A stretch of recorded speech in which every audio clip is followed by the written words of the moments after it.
establish or create their own videos or contents for the next few months or for the rest of the years lah. Dr. Nawashikin, Yes, it's a good idea. I can mix up my language, right? Yes, sure. Yeah, all are Malaysians. Okay. So, okay, basically I'll explain my background first. I work with the department since 2012. At the moment, since 1st January 2021, I was appointed as the section head of the Kuching Operation Unit. Graduated in UTM Johor previously, and also I got my master in water and wastewater engineering in 2018 in UK.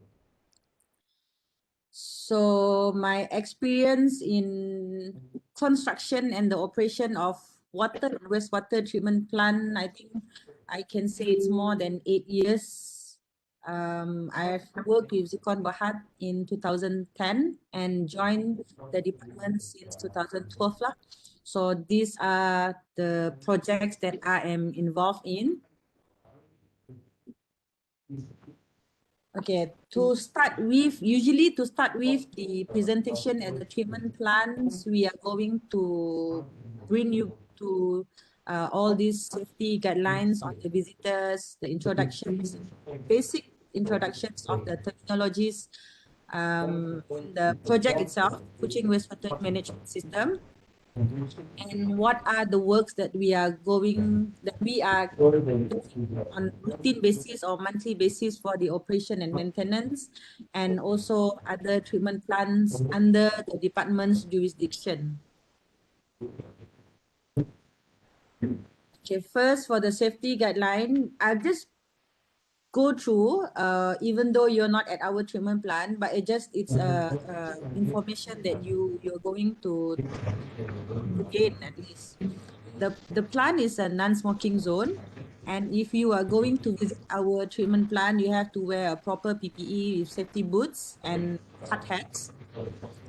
We are doing the study system at the treatment plant where no single personnel or our staff or even students or visitors go alone walking, because our tanks are deep high tank, and also we have lots of equipments and chemicals on the treatment plant itself.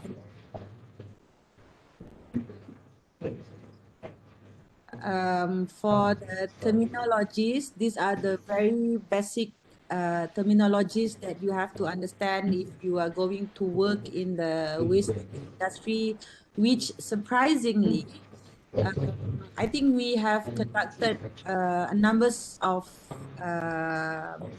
presentation or visits from all the students. For most of the students, even from the IPTA or IPTS for the past few years, that they cannot differentiate what's the difference between sewage and sewerage, you know. So that's why we include these very basic terminologies in our presentation. Sewer is basically the pipe itself, the piping system.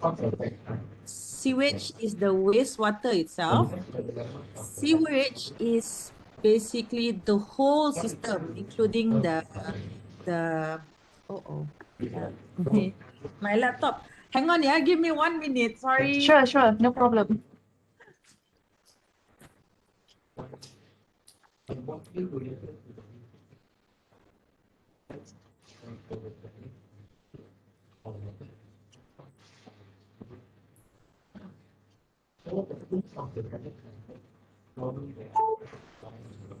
Okay.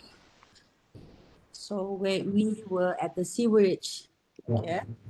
And then influent is the incoming sewage. Effluent is the treated wastewater coming out from the treatment plant. Population equivalent PE is the number expressing the ratio of the sum of the population loads that we are using for our design and for our estimations in terms of the capacity of the treatment plants. For your information, for Malaysia, we are using based on the MSIG and MS standard of PE population, where 1 PE equivalent to 225 liter per capita. But in actual, in Sarawak or in the Kuching centralized sewage treatment plant itself, for the past 5 years, we are in the operation. We somehow found that the actual uh, loading and capacity for PE in Kuching specifically is only about 180 or 170 range. So basically, maybe Kuching people use less water. And for the sludge, it is solid components of sewage removed in the primary, secondary, and tertiary treatment processes. So this sludge includes all the dead cells, live cells, and all the bacteria that we need for the plant operations. Am I too fast? No, it's okay. Okay. Then we have the system types of the facilities in Sarawak or in Malaysia. So basically, we have layman term, we can use it as an isolated system and also the centralized system. So what's the difference between this isolated system and the centralized system is that if you look at the isolated system yang berpisah, so the black water which came from your toilet bowls will be conveyed directly into the septic tank behind of your house, usually, or especially at the housing area, the new housing area, residentials, and also commercials building, whereby the grey water, which comes from the um, washing area, your sink, your kitchen sink, your laundries, even you cuci kereta. So all this we consider as the grey water, which you discharge it, or usually we just throw it in the perimeter drain of our house. So in isolated system, only the black water, only those yang kita flush from the toilet bowl will go into this septic sludge treatment plant. Tapi untuk grey water, dia akan mengalir direct pergi ke sungai, which based on studies, actually the grey water is the most how do we say, the most component of pollutants yang mencemarkan sungai-sungai di Kuching or Sarawak, di Sarawak or di Kuching particularly. And then daripada SSTP, then the sludge cake, black water yang dah di-treat baru kita di treatment and then dijadikan sebagai cake, only then kita akan hantar ke secondary landfill. For centralized system, you see, when we convert our isolated system into centralized system, we eliminate the septic tank, the needs of septic tank. We don't need the discharging works from the local council, and we don't need to throw, we are no longer throwing all the grey water into the perimeter drain, which I believe most of you have seen, like in Japan, diorang dah bela ikan dah dalam diorang punya longkang, because they have implemented this system in their city center. Okay. What we do to convey all this wastewater into the centralized sewage treatment plant is we introduce a sewer network. if you are in Kuching, how many of you in living in Petrajaya area? May I know? Anyone? I live in Petrajaya. Okay. Specifically in Petrajaya? May I know? Anyone from Kuching? Matang Jaya. Okay, at the moment, whoever that you use the Petrajaya area, if you notice a blue hoarding along the road from Zikontol, previously Zikontol, which is currently our office HQ. If you notice, there's a blue hoarding in between, every like 100 meter or 50 meter, it's a blue hoarding until Kampung Gita. You will notice this construction, massive construction of Tebok Lubang. So that is actually a sewer network construction in progress. I think it went viral for the past few weeks due to certain issues and accidents. So I'm sure like at least few of you know about this construction project. What we do is that we convey this centralized system, discharge directly into the centralized sewage treatment plant. From this CSTP, the effluent will discharge directly to the river, and the treated dry sludge will be sent to secondary landfill. So the benefits and advantage of the centralized system is that because you are no longer discharging your grey water into the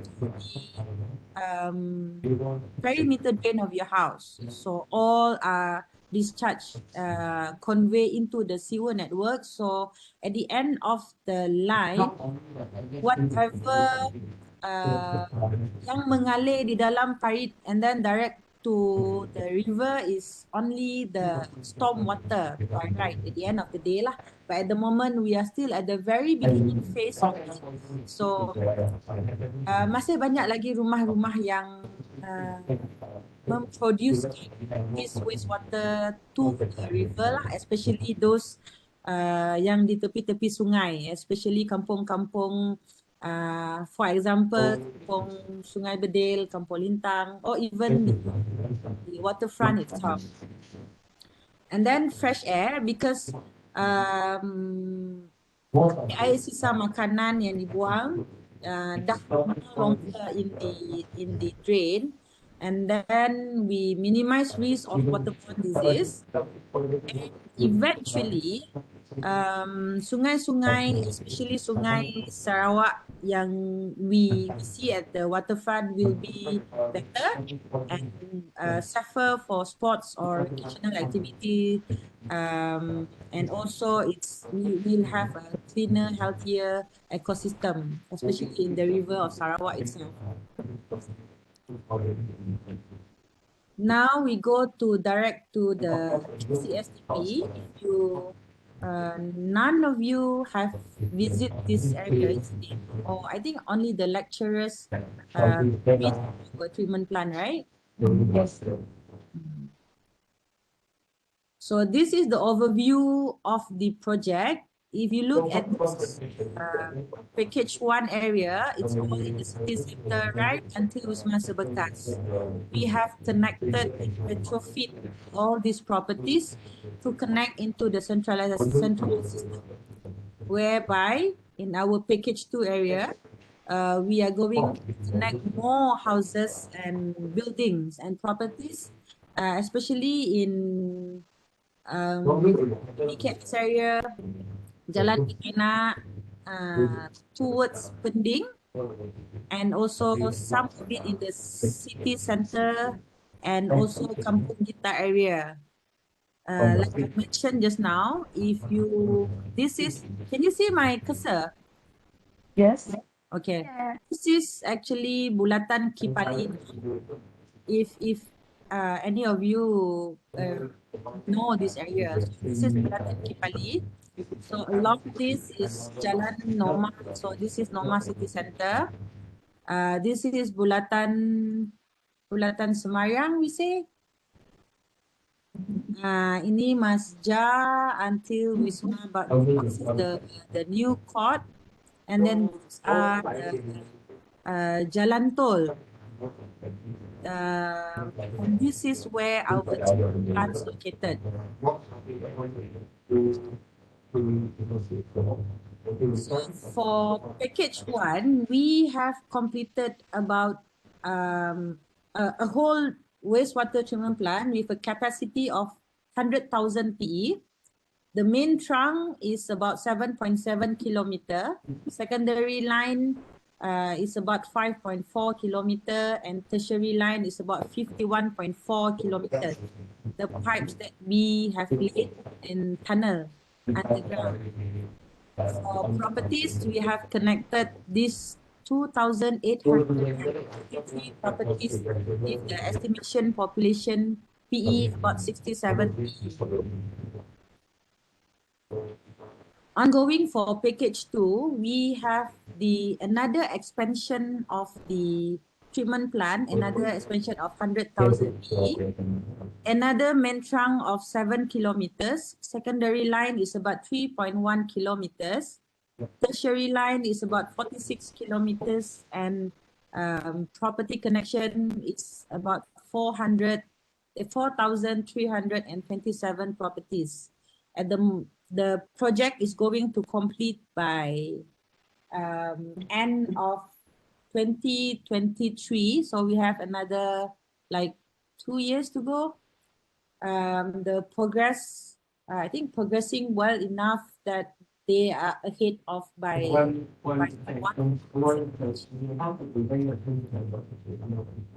I'm hearing another lecturers. Anyone in another lecture? Because our office is not really close, so someone is talking, yeah, next to my room. Okay. So this one, I don't think it works here. It is 2 minutes, but this video is basically, can you see the video? Yes. Okay. It's a 2 minute of a drone shot, but we can speed it out just to see the overall of the treatment plan. But this is the shot that we got from before MCO last year. So now this area already I can say like 80% completed.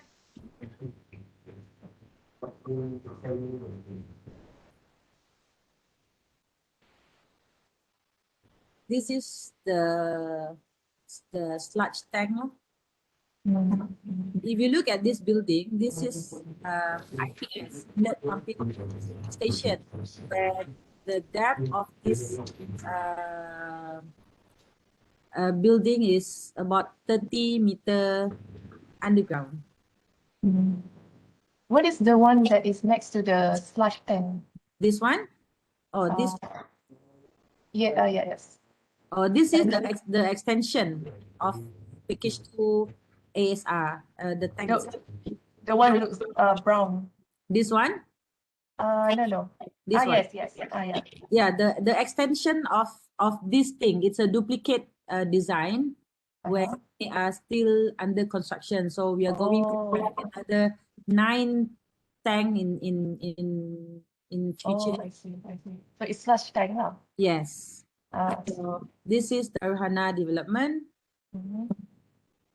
This is Sungai Sarawak. This wetland is used for our affluent and discharge here to Sungai Sarawak. Opposite here is somewhere our TYT's house. My house is nearby, not really far. Say again. My house is nearby. Yes, not really far. Yeah. Is it? Jalan Astana.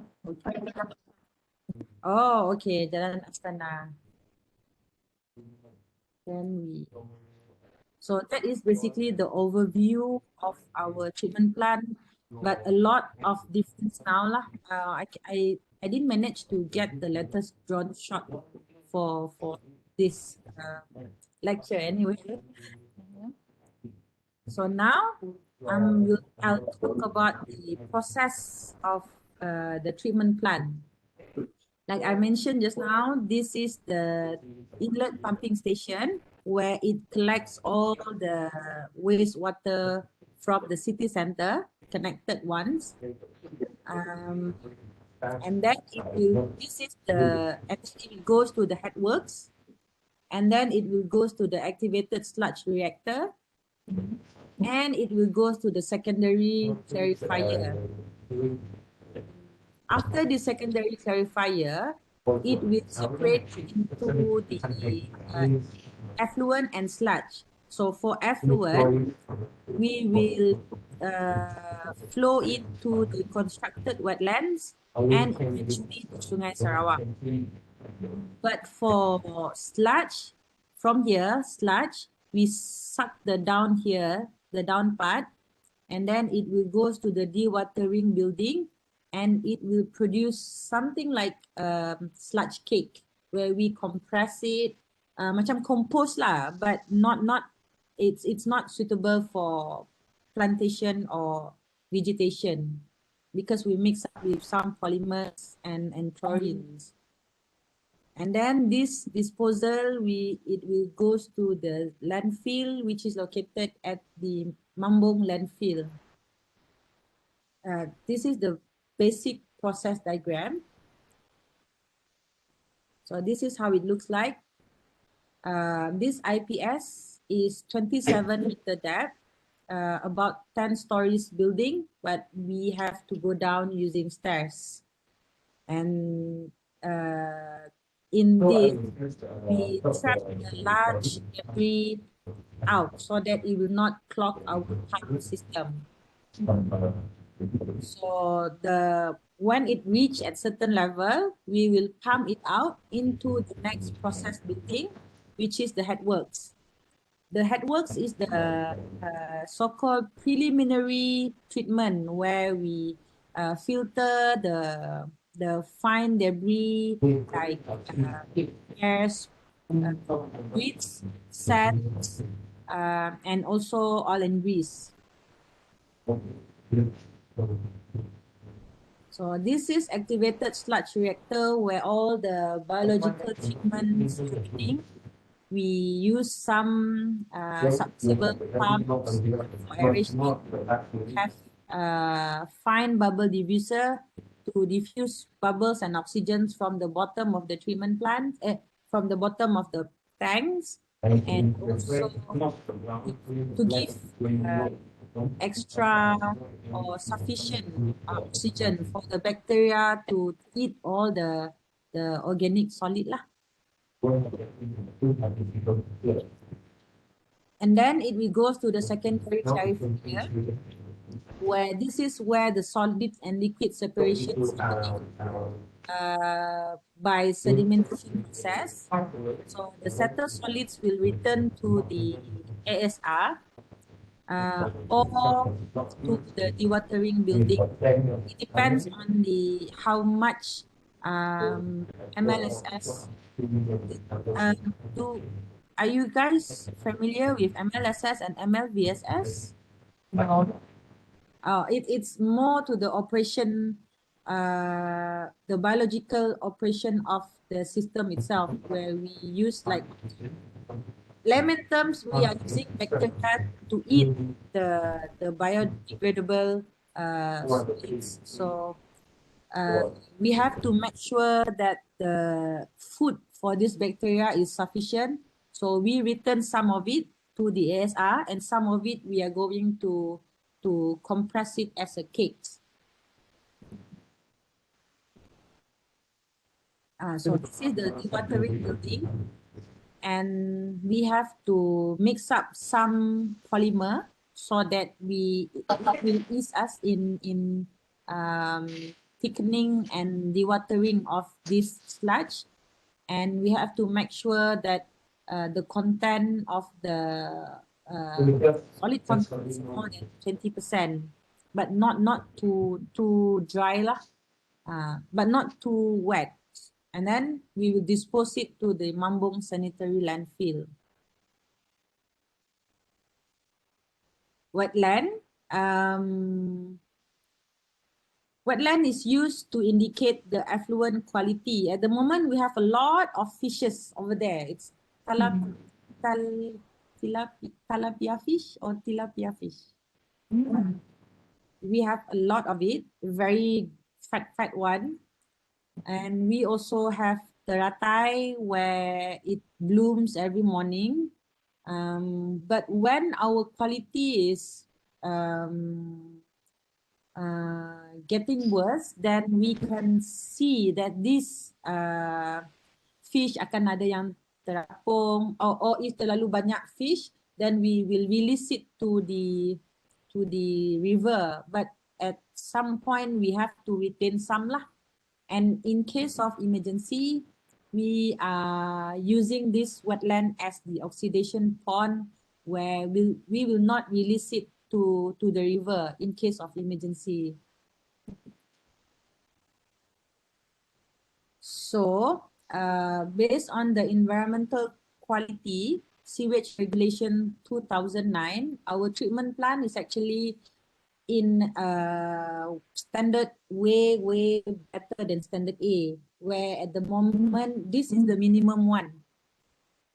We cannot go beyond this if we want to still continue or still within the standard A effluent quality. At the moment, I can share with you the latest result of our effluent for BOD is, I think, about less than 5. Our COD also about 10 to 20. Our SS, I think most of this, all language none, nil. We cannot, they cannot, the lab cannot find any all language content. Phosphorus and nitrogen also, I think about 0.5 to 1. And SS also less than 10, if I'm not mistaken. And our effluent is clearer and better than the river water actually. And that is basically on the treatment plant itself. So because I'm involved more in the side, so my slide is basically the whole. I'm not sure the previous presentation by our officer, is it include only the treatment plant processes in depth or the whole project as well?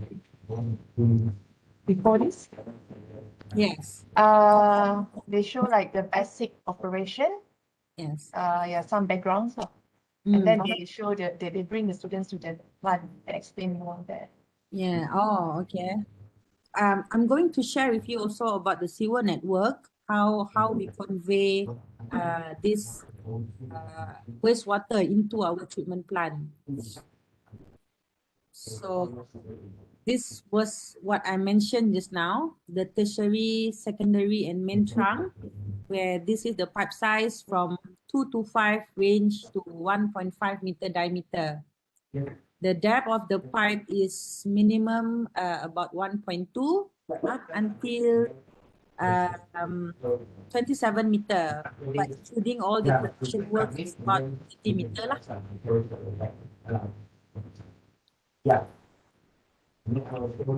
So this is how we do it actually. So these are what the blue hoardings, if you lalu jalan, I mentioned just now from bangunan our HQ opposite the previous tol lama. From there, Darhana until Kampung Gita, you will see the blue hoarding with all this so-called abandoned shaft, but it's not really abandoned actually. We are actually doing the works underground. So it looks like abandoned to the public lah. These are the tunneling boring machine that we are using. These are the drill bits of it. it's something like this, but of course in a smaller scale of project. So these are the shaft. We construct the shaft ring by ring. If you can see, this is actually an excavator, a mini excavator underground.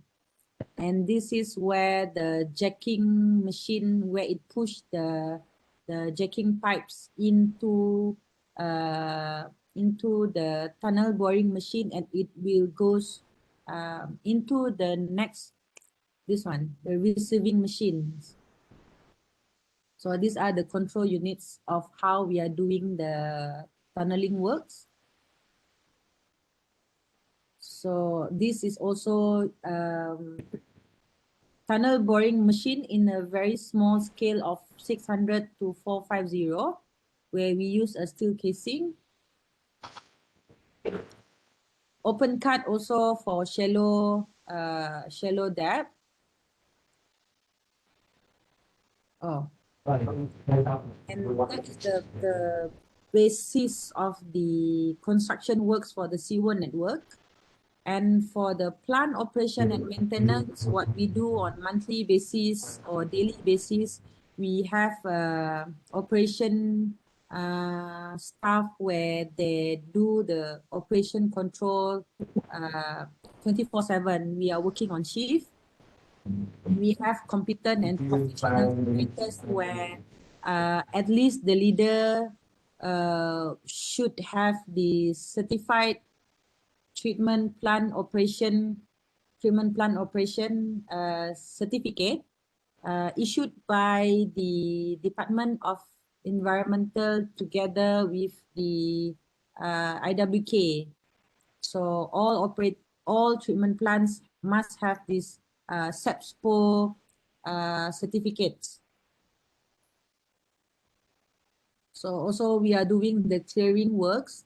This one have to be done like twice daily.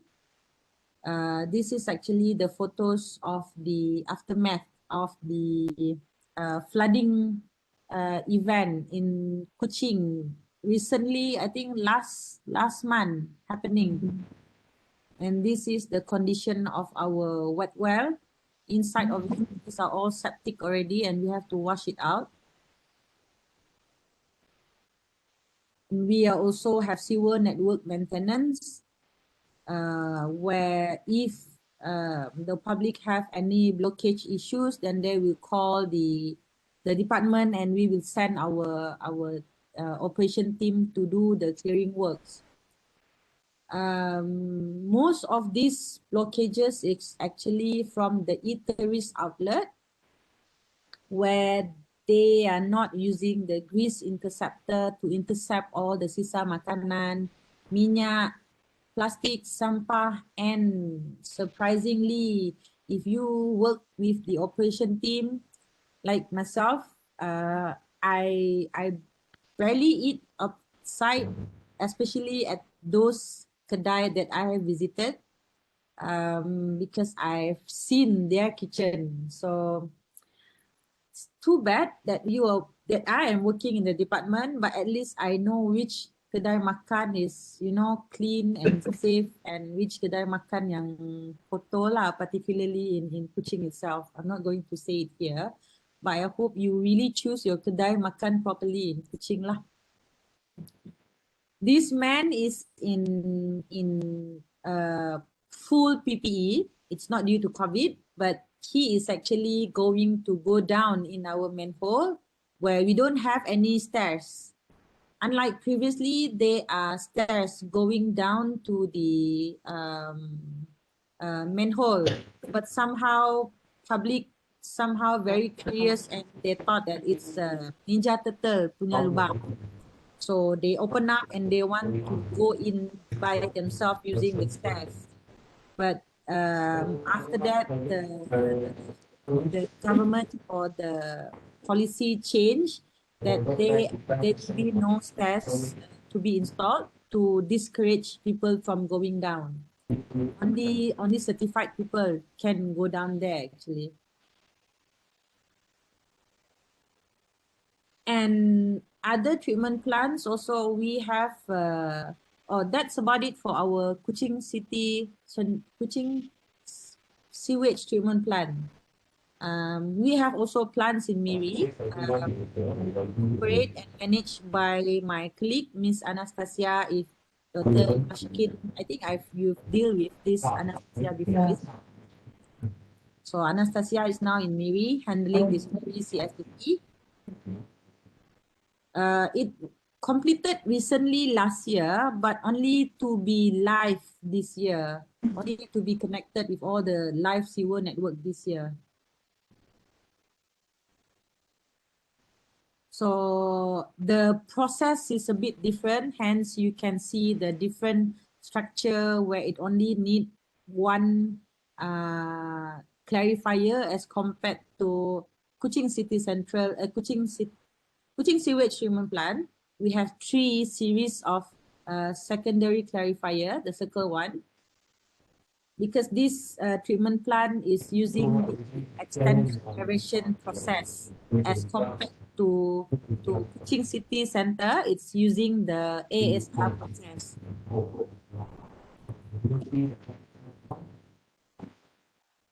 So these are the aeration tank clarifier in Kuching City. In Kuching CSTP, we have a very high tank above the ground. In Miri, we have the underground secondary clarifier, sludge holding tank, and this is the treatment building where the dewatering process happening. This is also the open discharge point here, and it will goes into the river. So for Miri, CTP, it use EA system. So the basis of it is about the same, where you have to filter in IPS, fine filter in this aerated with grease and secondary screening. In Kuching, we call it headworks. For aeration tank, using extended aeration. But in Kuching, we are using ASR. Clarifier is the same function, separation of liquid and solid. In Kuching, we have the watering building system. In Miri, we have so-called sludge treatment system. But it's basically the same process, where it thicken and we water the sludge. And because if you look here, it doesn't have the wetland. Dekat Miri, the outlet discharge is way far after from the river, but in Kuching, it directly discharges to the river. That's why we need a wetland for emergency cases. Other than that, we have SSDP. Just now we have CSDP, centralized. This septic sludge treatment plant is actually the isolated one. We also have one in Miri. Like I mentioned just now, isolated, we need a dislodging truck. So this dislodging truck will bring the dislodge materials from septic tank and will be shown in here.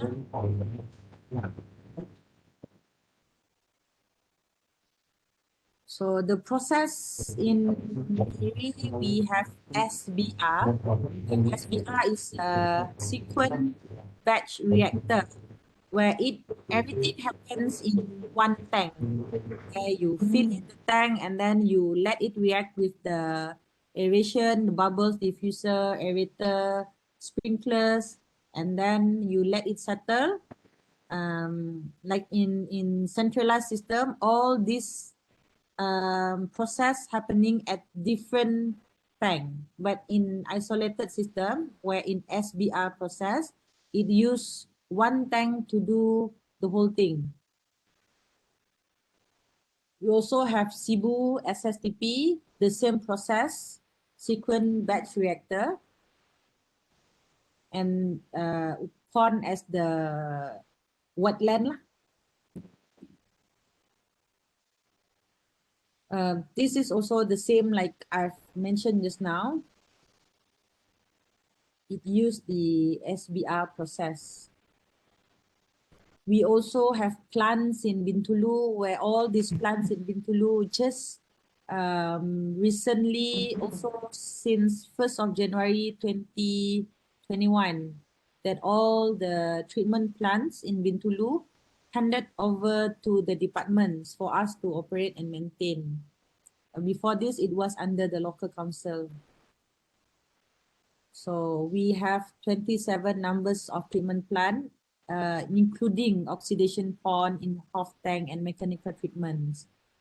The total length of sewer pipe is 185 kilometer in Bintulu, and we also have 80 number of lift station and pump stations. It's a lot. As compared to Kuching, under our jurisdiction, we only have two pump station and one lift station at the moment. That less maintenance, less manpower needed, less maintenance required, hence less operation costs. These are the oxidation pond. We have EQ tank, SBR. SBR is the everything happened in one tank. Oh, that's it for sharing session today. All right. Yes. Okay, thank you very much, Puan Siti. It's very interesting. I'm so interested to know what happened actually to all the wastewater that discarded from our homes. We never know before until you tell us. Yes. Students, do you have any questions for Puan Siti? We have the expert in wastewater. So please take this opportunity if you have any questions. Yes, please do ask me if you have any Doubts. questions. Yes. You can I have always, a question. okay. Okay, exactly what happened? Like some people flush out dead fish or medicine straight into toilet bowl. So is there gonna be any effect or anything? Or like if you flush a dead fish and actually the fish is not dead, it's still alive. So what happened? Oh, for the fish, eventually it will die because of if it's you flush it and then it will goes into the sewer network. It has combined both black water and gray water, where down there the underground it will, when it mix up, it will create, you know, lots of gas, especially ammonia gas, and there will be not enough oxygen for the fish to alive in there. It's very totally different in what we've seen in TV, actually in film, where all this ninja turtle thing, where the matsale is, you know, running prisoners running down the sewer network. It's totally different from our system, because in overseas they are actually have less rainwater, so they actually combine this rainwater and also the wastewater into one sewer, where it call it as a combined sewer network. As compared to what we have now in Kuching, we only convey the waste, so fish will not be alive. Your second one is about the medicine, right? For medicine, at the moment, of course, there are studies. We consider this as a pharmaceuticals items. It's also basically the same contents of what we have in shampoos, detergents, paints. So basically, it will dilute together with all this wastewater. So at the moment, that is why now, if let's say clinical waste is totally different. Clinical waste is forbidden to be discharged into our sewer network. For clinics and hospitals, they have their own system sewer network at the clinic and hospital themselves. It will not convey into our sewer. For our sewer, it only caters this municipal and domestic wastewater. So it is still acceptable. But no, so far we have not found any you see after effect until now. But we have one case in SGH, Sarawak General Hospital. When we do the property connection, our contractors and the person in charge from SGH giving a very confusing information for our contractor to do the connection. So they eventually actually connecting the lab into the sewer network. Once connected, within 1 month of connection, they can smell the foul odor from the sewer network. And then after investigation, apparently that they found these issues lah. So basically, we are not advising the properties to connect this clinical waste or lab waste into the current sewer system, because it's only meant for domestic and municipal waste. Am So I? how Questions? Yes. okay. I have a question, Puan Siti. How is the clinical waste is discarded? You mentioned about the clinical waste as well, right? Yes, clinical waste actually they have this their own how do we say, contractor to actually take this waste from the clinic itself. If you went to the hospital, you can see that they are giving separate bins. There are yellow bins and white bins. Yellow bins is for the clinical waste that you cannot somehow people, of course, the patient or the visitors of the patient, they will throw anywhere. But for clinic itself, for the management itself, they have to call, I think one of the operator or contractor that manage all this waste is media ocean I forgot the name, but they are one concession agreement between the government and also this so-called contractor to manage all this waste and dispose according to KKM standards, not using the municipal or the department standards, as we are only managing the domestic waste. Okay. All right. I think we have questions on the chat box. From Nohaliza. What is the common bacteria being used for biological treatment? What would happen if the sludge tank someone managed to leak into the nearby sungai? Sludge tanks. I think you mean the wetland, or the sludge tank. For me, it's highly likely impossible, because usually when we design the sludge tank, we will locate it at the center of the plant itself. And if, let's say, something like in this case, she is asking if it's happened, then because we are dealing with the bio it's organic waste, basically the food and tahi, tahi is biodegradable. So it's like back then, the ancient years, people also berak in sungai, so it's no harm, but it will pollute the river.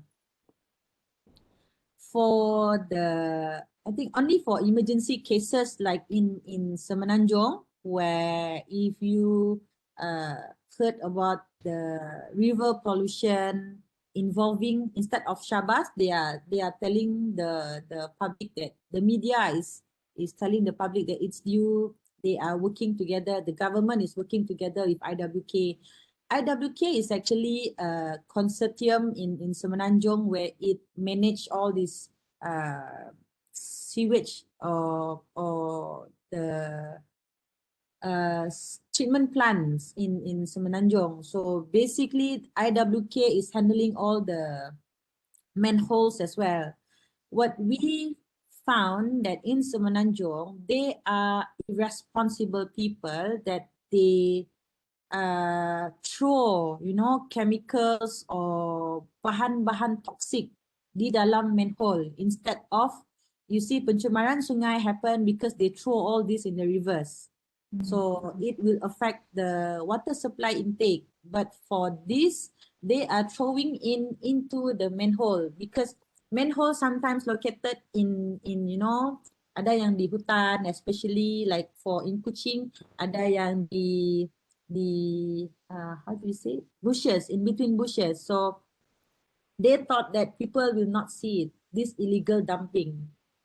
But somehow we can detect it from our treatment plant in terms of, because we have parameters to be checked at the intake and also at the effluent point. So we know that something is not right. And also this illegal dumping and toxic chemicals, it will affect our biological treatment as well.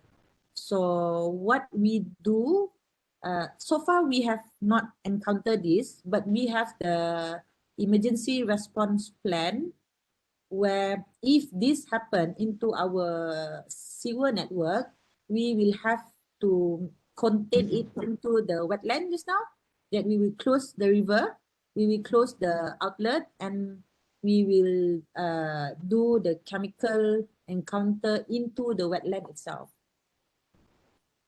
Okay? There is one question, Puan Siti, Mm-hmm. from Nurhaliza. What is the common bacteria being used for biological treatment? Okay, this one I expect it already because you are from the resource. Actually, yes, actually for us, we are not sure what is the exact, because I'm from a civil background and we have engineers in mechanical and also electrical engineers to maintain the treatment plant. So basically, from the it doesn't have any specific name.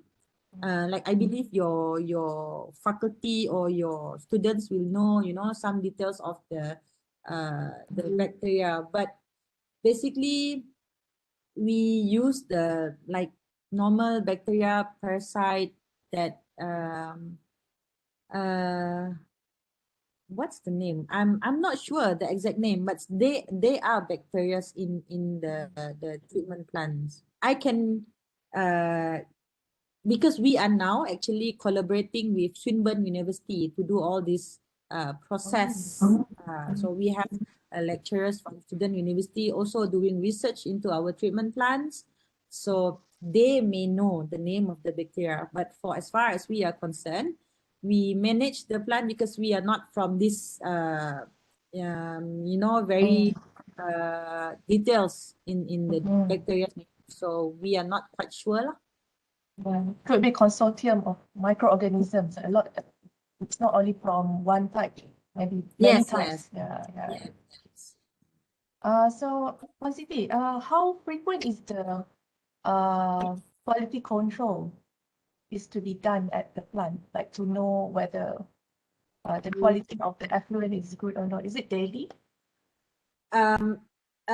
Internally for our plant itself, we have a daily monitoring where we have basically every hour of pH levels and pH monitor sensor. We have DO sensor. That one is basically all at the plant itself. But to get to comply with the regulations from the DOE, it on our scale, our treatment plant scale is more than 10,000 PE.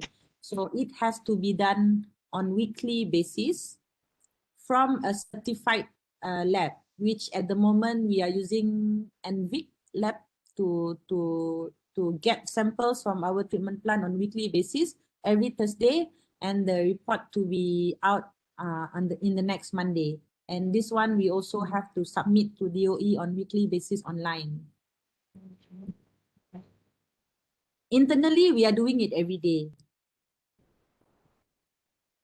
So is there any experience faced by SSD that it exceeds certain levels and you guys have to do something on the treatment?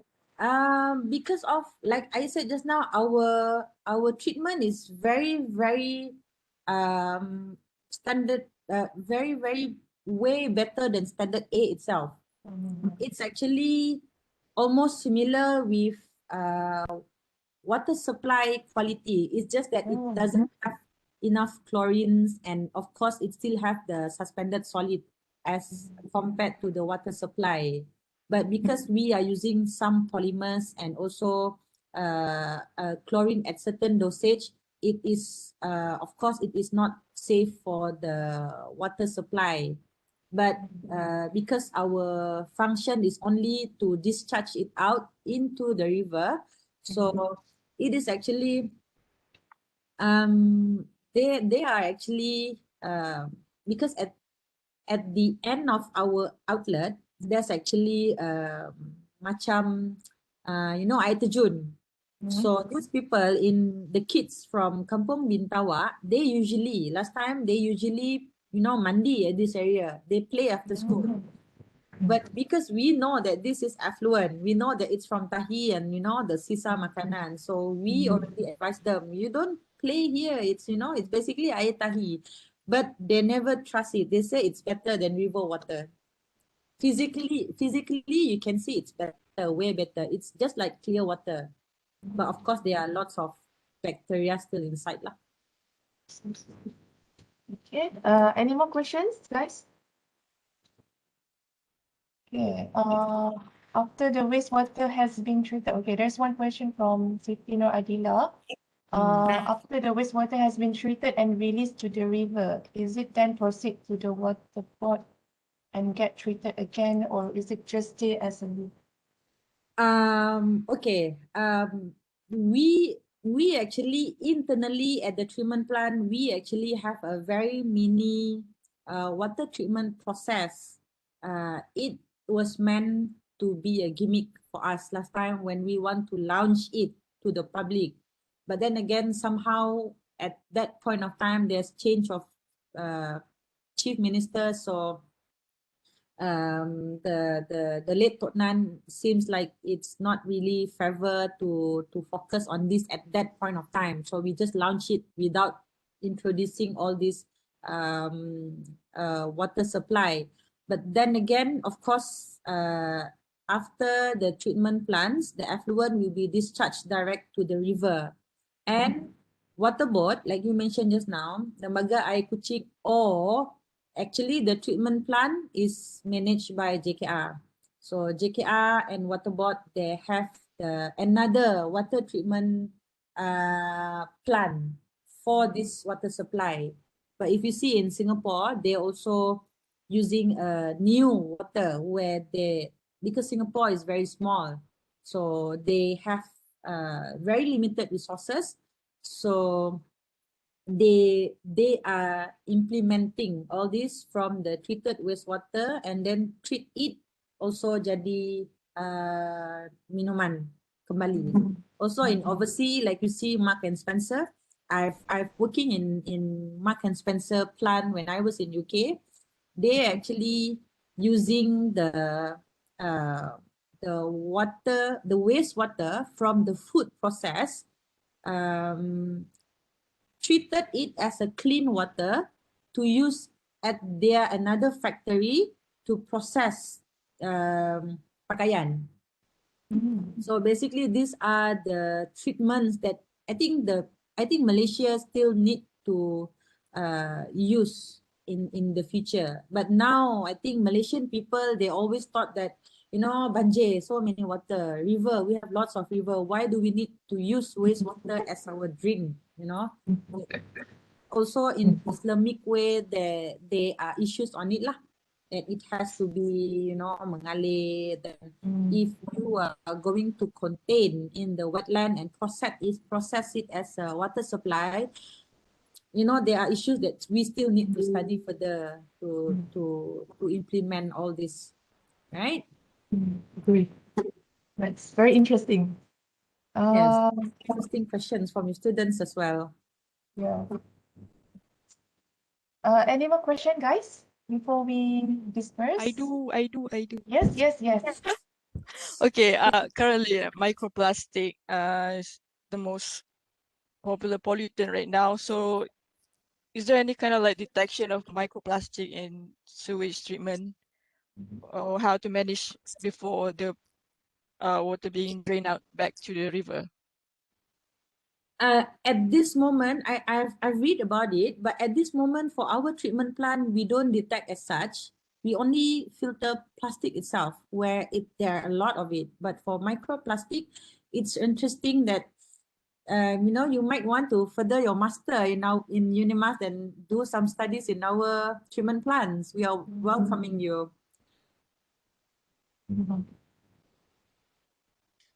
We'll see. Okay. Perhaps the plastic is the one that during the screening process and all these big plastic, right? Yes. Yes. Big plastic, most not really, but funny stuff, other than usually you will think of maybe like ranting kayu, plastic, but no, because this plastic, we don't show, like if you shower, there are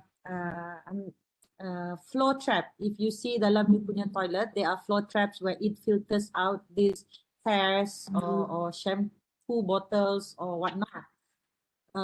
So basically what flows into our sewer network is only the wastewater, but somehow because we are connecting to the eateries, we somehow found like funny stuff. Instead of plastic, we found like panties, bras, socks, bowls, spoons, I'm not sure how these users, throw in all these items, but I think we found less plastic instead of no less plastic.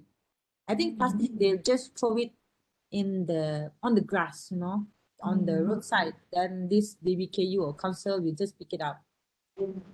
Yes. Okay. Right. Any one more questions? Last question.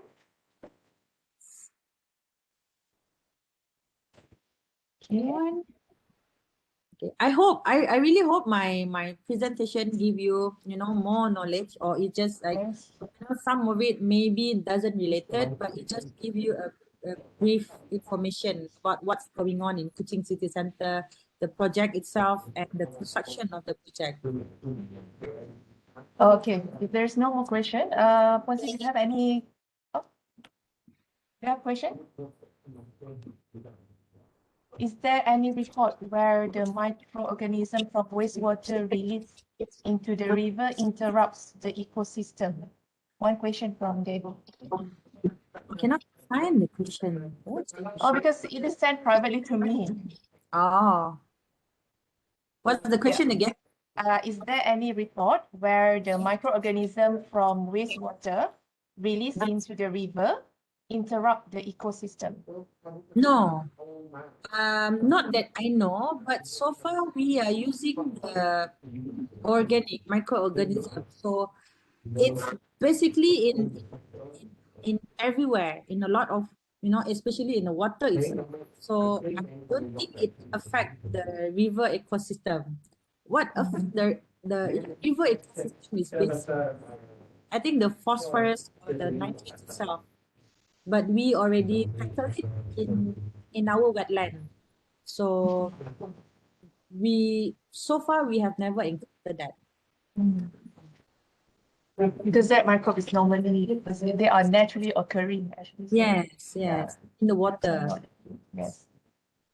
Okay. So Ponsi, do you have any final advice, perhaps like to the students, so that after this the moment we see wastewater, we are not going to we take some precautions, or maybe we are more aware about how to make sure the sewage is easy to be managed by your department, maybe? Yeah, basically, I think my advice to, especially we are doing, talks not only to the university students, we are also doing talks to the secondary students, polytechnics, and also kindergarten. So, what we tell them is that you don't throw, the funny stuff in the sink or in the toilet bowls, um, because you see when at our parents' age, they are signs everywhere saying that do not spit.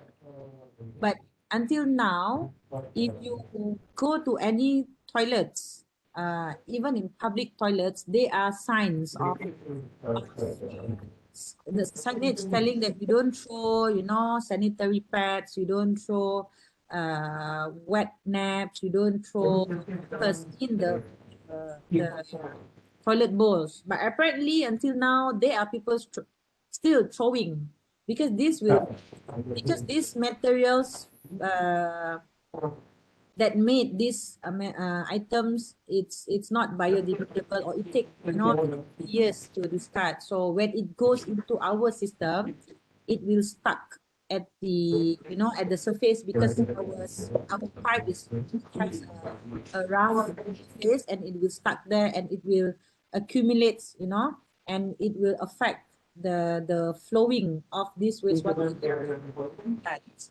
So I hope that the students and the new generations now, they can start, stop throwing all these items into the toilet bowls, and also oils, especially like for our mothers, they always like to throw oils, use cooking oils in the sink. These oils also, this is the main culprits that pollutes our river actually, because when oils cover the surface of the river, the fish under in the water will not get enough oxygen to live. So I think that's it. You don't throw rubbish in the sink or food in the sink. You don't throw nappies or wet wipes in the toilet bowls, and you don't throw cooking oils in the sink. Okay. Possibly there's one last question, which is sent to me privately. I don't know why you sent privately to me. So the question is, for the sludge, besides to be sent to the landfill, is there any other uses, such as fertilizer, soil amendment, or etc.? For personally, we staff are using it, but for vegetate, not for, it's more to untuk bunga-bunga, untuk pokok, pokok decoration, but not for crops, plantation or vegetation for crops untuk makanan, because um we have not researched it yet, because when we do dewatering and the cake, we are using polymers that it may not suit to the plantation. But then personally, our staff memang dah adalah guna sikit untuk chili dekat treatment plant, and it wonderful, berbuah yang banyak dan lebat. Perhaps we can get some samples from SSD and study about it. You, and we can give you for free. All right. Okay, I think that's it for today.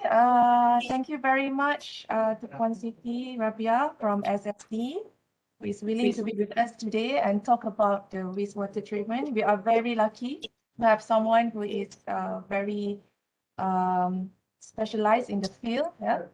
And we get to know lots of information today. All right. So last but not least, can we have a photo session? Puan Siti, boleh tak? Yes, boleh. Okay. So can everyone enable your webcam if you want to join the photo session? Please, you please share it with me as well later on. Yeah, sure. Okay, everyone, can you guys get ready with your webcam? You want to get to have this group photo?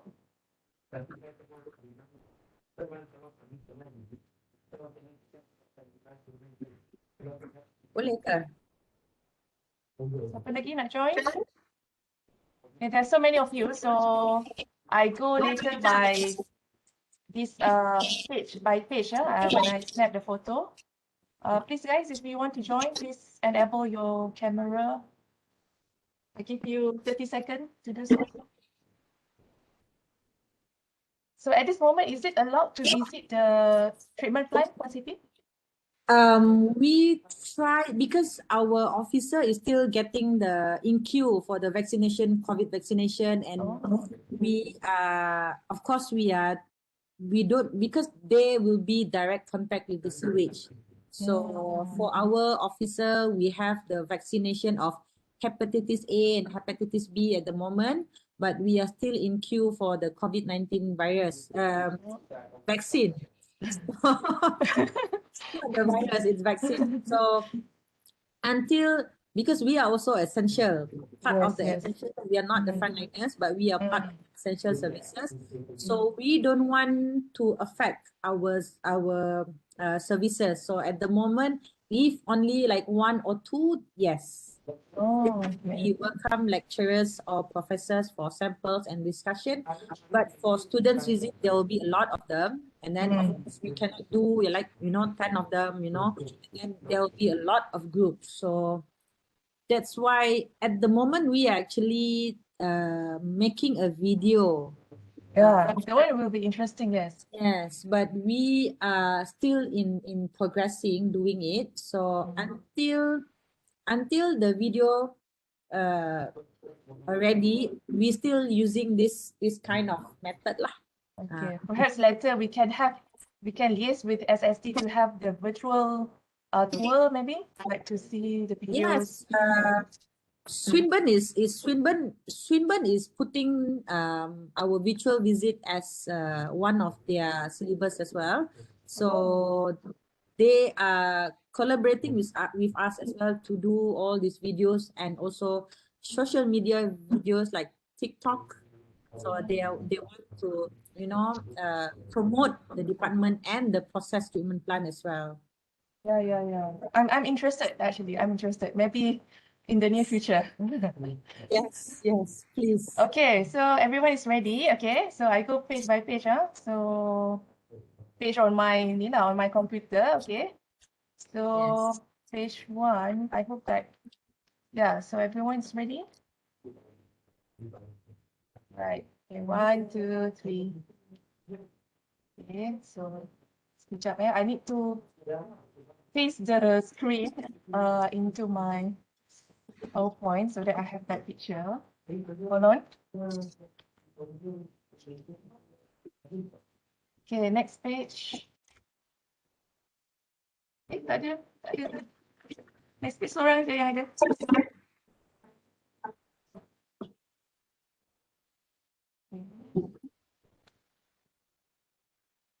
The students, if you want to know more about the project, you also can contact me directly or get my contact number from your lecturer to know more about the treatment plans, or also maybe for your final year project. Yes. Yeah, about the apa ni sludge tadi tu yang menarik. Apa? The sludge, the sludge. Yes. I mean, perhaps the potential of the sludge for composting, maybe to study about it more. Yeah, that one is interesting. I think that's it for tak ramai yang on camera. For your information, we are also using our effluent for our internal usage in the treatment plant. Oh, So dah treated lah.